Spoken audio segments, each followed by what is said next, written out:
اگر امن کی بات کہنا دہشت گردی ہے تو میں دہشت گرد صحیح. اگر امن کی بات پھیلانا دہشت گردی ہے تو میں دہشت گرد صحیح. میں تو کہتا ہوں یہ 79 سال ہے. اگر 79,000 سال بھی گزر جائے اور پاکستان کی جو حالات ابھی گزر رہی ہے اسی طرح ہوئے گی تو کبھی بھی پاکستان نہیں بدلے گا. کہاں پر 14 اگست منائی, کہاں جھنڈا لگائے, وہ بھی تو بتا دینا. کہ ہم چلے جائے شہید ادریس صاحب کی قبر مبارک پر, وہاں جا کے وہاں پر جھنڈا لہرائے, یا مولانا حنظیب صاحب کی قبر پہ جا کے وہاں جھنڈا لگائے. کیا ہم واقعی 79 سال بعد بھی آزاد ہیں, یا انگریزوں کے جانے کے بعد ہم نے معاشی اور ذہنی غلامی کی ایک نئی زنجیر پہن لی ہے؟ 14 اگست 1947 جس دن زیادہ سے زیادہ جھنڈے لہرائے جاتے ہیں اور زیادہ سے زیادہ باجے بجائے جاتے ہیں, آج آپ کو بلیو ولاگر کی طرف سے وہ سچائی بتائی جائے گی جو 14 اگست پر لوگ نہیں بتاتے اور چھپا کر رکھتے ہیں. جب 14 اگست 1947 کی بات آتی ہے تو ہمارے ذہن میں قائد اعظم علامہ محمد اقبال اور لیاقت علی خان کے نام سب سے اوپر آتے ہیں. مانتا ہوں کہ انہی کی حکمت عملی سے پاکستان بنا, لیکن کیا صرف یہ لوگ تھے جنہوں نے پاکستان کی آزادی کے لیے نام اٹھایا؟ کیا صرف یہ لوگ تھے جنہوں نے آواز بلند کی کہ پاکستان بنے؟ لیکن کیا آپ جانتے ہیں کہ اس آزادی کے لیے سب سے زیادہ قربانیاں کس نے دی؟ وہ لوگ گمنام ہیں, ان کا نام نہ کتابوں میں ہے نہ ہی ہمیں بتایا گیا ہے. ہم تو صرف یہ مانتے ہیں کہ علامہ محمد اقبال اور قائد اعظم کے مہربانی سے پاکستان بنا. لیکن کیا آپ کو یہ سچائی بھی پتہ ہے کہ پاکستان بننے کے دن 15 لاکھ لوگوں نے اپنے جانیں قربان کی, 6,000 عورتیں جنہیں ریپ کر کے مارا گیا, مطلب اتنی زیادہ خون بہا تھا اس دن. لیکن ان لوگوں کی قربانی رائے گاہ نہیں جائے گی. آج کل تو ہم نے 14 اگست کو صرف باجے بجانے, جھنڈے لہرانے اور اس کے علاوہ پاکستان زندہ باد, پاکستان زندہ باد کے نعروں پر رکا دیا ہے. 14 اگست نعرے لگانے باجے بجانے کا نام نہیں ہے.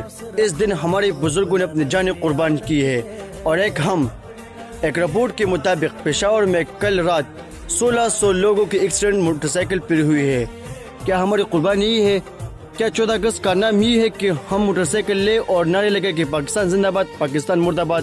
ہمیں پڑھائی کیا ہے؟ ہمیں صرف پڑھایا گیا ہے کہ پاکستان آزاد ہوا, قائد اعظم کا ہاتھ تھا, علامہ اقبال کا ہاتھ تھا اور بس پاکستان بنا. اس کے علاوہ ہم کسی کی قربانی نہیں جانتے.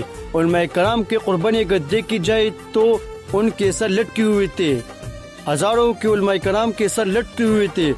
ہمیں وہ بھی پتہ نہیں, ہم سے تو وہ بھی چھپایا گیا ہے. ہم تو کہتے ہیں کہ ہم ایک آزاد ریاست کے شہری ہیں, لیکن اگر غور کیا جائے تو کراچی میں 2 دن پہلے ایک معصوم کے ساتھ ناانصافی ہوئی. کیا یہ آزادی؟ کیا یہ انصاف؟ کیا یہ ایک آزاد شہری کے حقوق؟ کیا یہ ریاست؟ کیا اس بچے کو انصاف ملے گا؟ کچھ بھی نہیں. کیا ہم نعرے لگاتے اس ملک کے لیے؟ کیا ہم باجے بجاتے اس ملک کی آزادی کے لیے؟ کیا ہم کہتے کہ ہم آزاد ہیں؟ کیا آزادی یہ ہے؟ کیا انصاف یہ ہے؟ چلو وہ تو ٹھیک ہے, وہ تو کراچی ہے, میں اپنے علاقے کی بات کرتا ہوں. ہم 14 اگست منائے, کہاں پر 14 اگست منائی, کہاں جھنڈا لگائے, وہ بھی تو بتا دینا.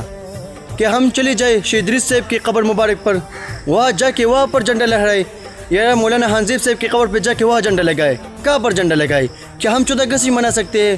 کیا انہیں شہداؤں کی ہے وہ تو بات چھوڑو, بیچ راستے میں, بیچ بازار میں لوگ آ کے مارے ان کو, نہ ہی انصاف. ریاست کا ہے, ریاست تو سویا ہوا ہے.